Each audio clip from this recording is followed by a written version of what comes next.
The Hendersons had just moved into Willow Creek Estates, a supposedly idyllic suburban community with manicured lawns, white picket fences, and a seemingly friendly homeowners association. Their new house was bright and spacious, with wide windows that let sunlight pour into every corner. For Sarah Henderson, the most important thing about the move wasn't the house itself, but the hope that her daughter, Lily, would finally feel safe and comfortable in a new environment. Lily was gentle, quiet, and had special needs that required constant attention. Sarah had dreamed of a place where Lily could thrive without fear, where neighbors were kind and supportive. Willow Creek had promised exactly that, or so she thought. The first evening in the neighborhood was uneventful. Boxes were stacked in neat towers, the air smelled faintly of fresh paint, and Lily wandered cautiously through the living room, touching the furniture and smiling at the sunbeams that reflected off the windows. Sarah thought she could finally breathe. That peace shattered the very next morning. Sarah was watering the front garden when she noticed her neighbor, a woman in her late 40s with sharp features and a tight smile, standing across the street. She was impeccably dressed, her hair perfectly styled, her posture rigid. There was something unsettling about her calmness, a quiet intensity that made Sarah instinctively tense. "Good morning," Sarah called politely, waving. The woman nodded slowly, her smile thin. "Welcome to Willow Creek Estates. I'm Karen," she said, voice smooth, measured. "I oversee the neighborhood. I notice everything here." Sarah forced a smile. "I'm Sarah, and this is Lily." She motioned toward her daughter, who was examining the hydrangeas by the porch. Karen's eyes lingered on Lily in a way that made Sarah's stomach twist. There was no warmth there, only scrutiny. "A special child," she said softly, too softly, and then tilted her head as if evaluating some flaw. "You must be very careful. This is a community that values order." Sarah nodded, unsure how to respond. Something about Karen's gaze was invasive, unsettling. She felt a shiver run down her spine. Over the next few days, Karen appeared everywhere. She was always just around the corner when Sarah took Lily for walks, sometimes casually inspecting their property, always observing, always calculating. Karen's presence was unnerving. She would smile inappropriately at odd moments, as if she knew secrets Sarah didn't, and her compliments felt like warnings disguised as pleasantries. One afternoon, Sarah was cleaning the kitchen when she heard a knock on the door. She opened it to find Karen holding a clipboard, her expression sharp. "I noticed your lawn is a bit uneven," she said, stepping into the doorway without waiting for an invitation. "I'll help you fix it. We have rules here, standards everyone must follow." Sarah felt trapped. "We just moved in," she started, but Karen cut her off with a slight, imperious shake of her head. "Standards must be met," Karen said, her voice almost a whisper, but there was a dangerous edge to it. "Do you understand?" Sarah nodded quickly, feeling a knot of fear tighten in her chest. She had never encountered anyone so aggressively fixated on control. Something about Karen's demeanor suggested that this was more than mere neighborhood vigilance. This was obsession. That night, Sarah couldn't shake the unease. She watched Lily play quietly in the living room, trying to distract herself from the sense of danger that hung over their home. Every creak of the floorboards, every shadow cast by the streetlights outside, felt amplified. Sarah kept thinking of Karen's eyes, cold and assessing, and how she seemed to lurk at the edge of their life like a storm waiting to break. By morning, Sarah had decided that she needed to learn more about Karen before moving forward. She asked a few neighbors, carefully, cautiously, about her new HOA overseer. Some smiled nervously, some shrugged, and one whispered, "Karen? You have to be careful. She's intense, very intense." Sarah's heart sank. She realized that moving into Willow Creek Estates had not brought the peace she had hoped for. Instead, she had invited an unpredictable presence into her home, someone who seemed poised to scrutinize, challenge, and control every aspect of their lives. And she feared that her daughter, Lily, might be the first target of that scrutiny. For the first time since moving, Sarah felt the weight of true vulnerability pressing down on her chest. The neighborhood might have looked perfect from the outside, but beneath the pristine lawns and painted fences, there was an undercurrent of menace, and Sarah had just stumbled into it. The days after Karen's first visit passed in a haze of unease. Every step Sarah took, every decision she made about her home, seemed to attract Karen's attention. The once bright Willow Creek neighborhood now felt suffocating, as if the manicured lawns and white fences had been designed to hide something sinister. Sarah tried to carry on with normal life, but the anxiety that had taken root in her chest refused to let go. One morning, as Sarah prepared breakfast for Lily, she noticed a flyer pinned to her front door. It was a notice from the HOA, signed by Karen. Attention residents, yard inspections begin today. Compliance with community standards is mandatory. Non-compliance will result in fines. The paper felt heavy in her hands, not because of its weight, but because of the implications it carried. Karen's reach was not just personal, it extended into the structure of their lives. Sarah's mind raced. She had barely unpacked, and already she was being scrutinized for her landscaping. It wasn't just the lawn, it was her curtains, her driveway, even the placement of her trash bins. Karen's attention to detail was obsessive, almost surgical, and the constant surveillance made Sarah feel exposed in every corner of her own home. The first incident occurred when Sarah was in the kitchen, making lunch for Lily. She had placed a small vase on the counter, filled with fresh flowers, and turned to get a plate. When she returned, the vase had been moved. She frowned, thinking she must have done it herself absent-mindedly. But then she noticed a sticky note tucked beneath it, written in neat, precise handwriting. Flowers must not obstruct the counter. Standards must be followed. A cold wave of fear washed over her. Someone was watching her constantly. Someone was invading her space. And it was Karen. Sarah tried to keep her composure, but Lily noticed her mother's tension. "Mommy, why do you look scared?" Lily asked softly, her small hands clutching the edges of the table. Sarah forced a reassuring smile. "Nothing, sweetie, just thinking about lunch." But Sarah knew the truth. Nothing in their new home felt safe anymore. She started noticing Karen everywhere, at the mailbox, near the park, even casually strolling past their living room window while pretending to read a magazine. Karen's smile never reached her eyes. It was precise, controlled, and cold. It was the smile of someone who enjoyed the feeling of power over others. One afternoon, Sarah was unloading groceries when she heard a knock at the door. She hesitated, glancing at Lily, who was playing quietly on the rug. "I'll get it," she said, forcing calm into her voice. Karen stood there, clipboard in hand, eyes scanning the front porch as if measuring it against some invisible standard. "Good afternoon," she said, her voice calm but carrying an unmistakable edge. "I noticed your mailbox was slightly crooked. It may seem minor, but these small things matter. They reflect on the community." Sarah swallowed hard. "I didn't realize it was crooked." "I'll fix it," she said, but her voice wavered. Karen nodded slowly. "Good, I know you will. It's important to meet the expectations here. I only want the best for the neighborhood, and for the residents." There was something in the way Karen said, "residents," that made Sarah's skin crawl. It wasn't warmth or care, it was ownership. Lily tugged at Sarah's sleeve, sensing her mother's unease. "Mommy, she's staring," Lily whispered. Sarah glanced down at her daughter, then back at Karen. The woman's gaze was piercing, assessing, and it lingered far too long. Karen smiled, an unnerving, slow smile, and turned on her heel, walking away without another word. The next few days were worse. Sarah started noticing small, strange things in the house. Doors that seemed slightly ajar, papers rearranged, subtle marks on the walls that weren't there before. Each day, the tension grew, and the sense of violation became unbearable. Sarah felt trapped, like prey in a cage, constantly observed but unable to confront the predator. One evening, she found Karen lurking outside the living room window as she tucked Lily into bed. The moment Karen realized she had been seen, she waved innocently and smiled. It was the kind of smile that made Sarah's stomach churn.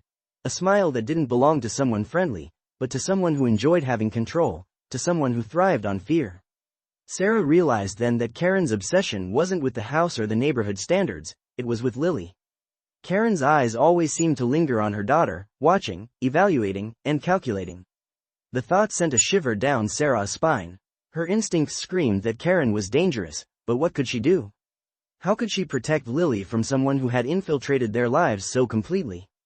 That night, Sarah sat in the dim light of the living room, exhausted, her mind racing with strategies. She made a mental list of ways to keep Karen at bay. Installing cameras, keeping blinds closed, avoiding the front yard when possible. But deep down, she knew it wouldn't be enough. Karen's presence wasn't physical, it was psychological. It was in the fear that clutched her heart every time she heard a knock, every time she saw a shadow. As Sarah drifted into a restless sleep, she imagined Karen standing over Lily's crib, smiling, watching. It was only a dream, or so she told herself, but the dread lingered long after she woke. The sense of violation, the knowledge that their lives were being observed and manipulated, hung over them like a storm cloud. And Sarah knew this. The real struggle was just beginning. The next step wasn't just about protecting their home, it was about protecting Lily.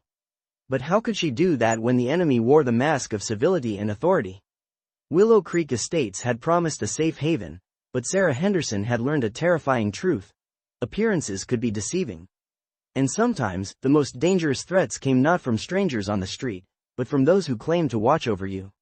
Sarah had never imagined that moving to a quiet suburban neighborhood could feel so suffocating. Every day, Karen's presence seemed to grow stronger, her control more insidious. It wasn't just about yard standards or mailbox alignments anymore.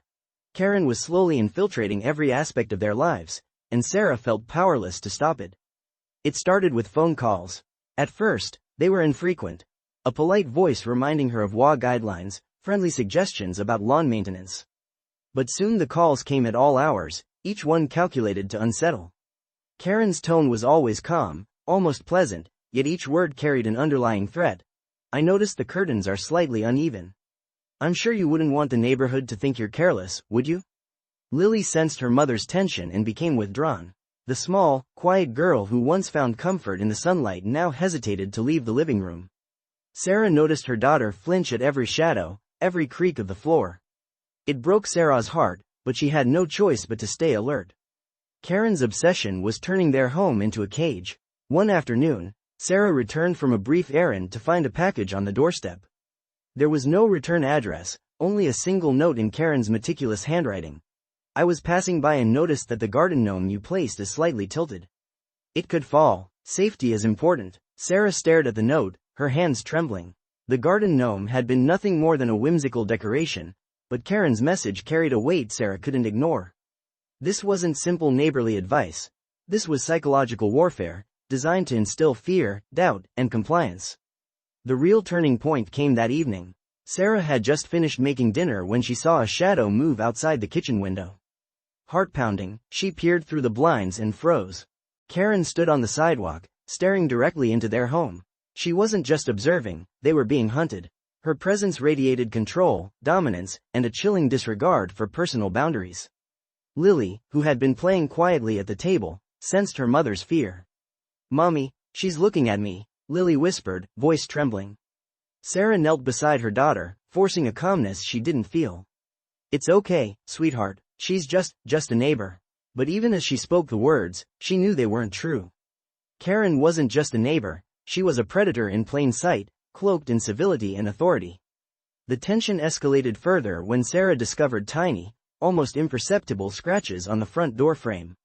At first, she thought it was the result of careless installation, but then she realized the marks had appeared overnight. Someone had been tampering with their home while they were inside. The thought that Karen could have been close enough to touch their door while they slept sent shivers down Sarah's spine. Desperate for support, Sarah reached out to the HOA board, explaining her concerns. She carefully avoided accusations of harassment, framing her words around safety and invasion of privacy. The responses she received were polite, neutral, and ultimately unhelpful. Karen's reputation within the community was impeccable. She had allies on the board and a network of residents ready to defend her at a moment's notice.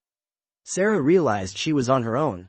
The very system designed to protect residents was now a barrier, ensuring Karen's control remained unchallenged. Every glance from a neighbor, every casual comment about keeping the neighborhood standards, now felt like an echo of Karen's surveillance.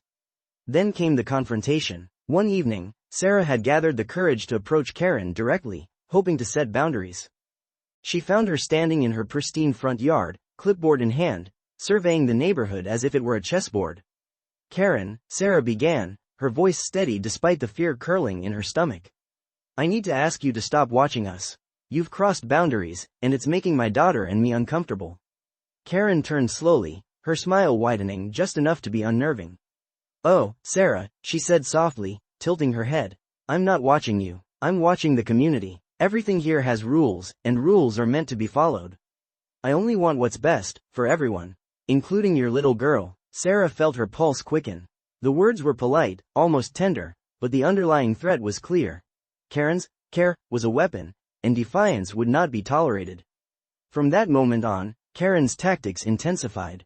She began appearing in places Sarah couldn't explain, standing near the bus stop when Lily left for school, casually appearing at the grocery store, always smiling, always watching. The sense of being constantly observed gnawed at Sarah, eroding her confidence, her peace, her ability to feel safe. One night, after tucking Lily into bed, Sarah sat in the darkened living room, listening to the hum of the streetlights outside. She realized she couldn't ignore the danger any longer. Karen wasn't just an annoying, overbearing neighbor, she was a calculated threat, someone who derived power from fear and control. And Sarah knew, deep down, that the next move could escalate beyond words, beyond observation. She made a decision: she would protect Lily at all costs. But as Sarah stared out the window at the perfectly trimmed hedges of Willow Creek, she felt the terrifying weight of one truth. Karen had already infiltrated their lives, and breaking free would require courage, strategy, and perhaps confrontation that neither mother nor daughter had ever imagined. For the first time, Sarah understood that survival in this neighborhood wasn't about rules or standards, it was about outsmarting a predator who hid behind a smile. The tension in Willow Creek Estates had reached a breaking point. Every shadow, every knock at the door, every casual glance from a neighbor seemed infused with Karen's invisible influence. Sarah knew she couldn't continue living under this constant surveillance, this psychological suffocation. She had to act. The first step was gathering evidence. Sarah installed security cameras around the house, positioning them discreetly to capture any suspicious activity. She documented every encounter with Karen, the notes, the phone calls, the sudden appearances. Each observation, each intrusion, became a piece of a puzzle she intended to use against Karen. Sarah wasn't just fighting for her sanity anymore, she was fighting for Lily's peace and safety. But evidence alone wouldn't stop Karen. Sarah needed allies. She approached neighbors she had quietly observed over the past weeks, people who had subtly hinted at discomfort with Karen's overbearing oversight. Carefully, Sarah shared her concerns, framing the conversation around safety and community integrity rather than personal attack. To her relief, a few neighbors admitted to similar experiences. Together, they formed a small network, ready to stand up to Karen's intimidation. Then came the confrontation. Armed with evidence and support, Sarah scheduled a meeting with the HOA board. This time, she was prepared. She presented the documentation, photos, recordings of calls, notes left in their home. She spoke with quiet determination, detailing the pattern of harassment, invasion of privacy, and psychological intimidation. The board members were initially hesitant, citing Karen's long-standing reputation and impeccable record. But as Sarah spoke, her clarity and composure broke through the veneer of civility. One by one, neighbors corroborated her experiences, recounting instances where Karen had overstepped boundaries, enforced arbitrary rules, and made residents feel unsafe. Karen attempted to speak, her tone calm and sweet, attempting to charm the board with the same thin smile she had used on Sarah. But this time, her mask slipped. The evidence was overwhelming, and for the first time, Karen's carefully constructed image of control began to crack. The board voted to limit Karen's authority immediately. She was removed from oversight duties, and a formal notice warned her against further harassment. It wasn't just a procedural victory. It was a reclaiming of agency, a public acknowledgement that her behavior had crossed the line. But Sarah didn't stop there. Understanding that safety wasn't just about rules or board decisions, she worked tirelessly to reinforce boundaries at home. She rearranged locks, installed motion sensors, and maintained vigilance without letting fear dominate her life. Slowly, the suffocating weight of paranoia began to lift. Lily started to explore the house again, her laughter returning in small bursts as sunlight filtered through the windows. The neighborhood itself began to change. Other residents, inspired by Sarah's courage, started to speak up against overreach and intimidation, fostering a community culture rooted in respect rather than fear. Willow Creek Estates, once polished but sinister beneath the surface, began to feel like a place where families could truly feel safe. One evening, as Sarah tucked Lily into bed, she felt a profound sense of relief. The shadow that had loomed over their lives was no longer as dark, no longer as suffocating. Lily looked up at her mother, eyes wide and trusting. "Mommy, are we safe now?" Sarah kissed her forehead gently. "Yes, sweetheart, we are safe, and we'll make sure it stays that way." That night, Sarah sat by the window, looking out over the quiet street. The lawns were perfectly trimmed, the fences gleaming in the moonlight. Everything appeared peaceful, but now, the serenity felt genuine, not deceptive. Sarah understood that vigilance would always be part of life, but so would courage, strategy, and community support. Karen still lived in the neighborhood, but her influence had been stripped away. The smile that had once carried menace now seemed hollow, powerless. Sarah had confronted fear with resolve, intimidation with preparation, and control with unity. She had reclaimed her home, her peace, and, most importantly, her daughter's sense of safety. Willow Creek Estates would never be just a picturesque neighborhood again. But in that imperfection, in the acknowledgement of danger and the triumph over it, Sarah and Lily found something better: strength, resilience, and the unwavering bond between mother and daughter. The storm had passed, and though the memories lingered, the fear no longer ruled them. They had survived the shadow of Karen, and in doing so, had discovered a deeper truth. True safety isn't found in fences or lawns. It's found in courage, in preparation, and in the relentless protection of those you love.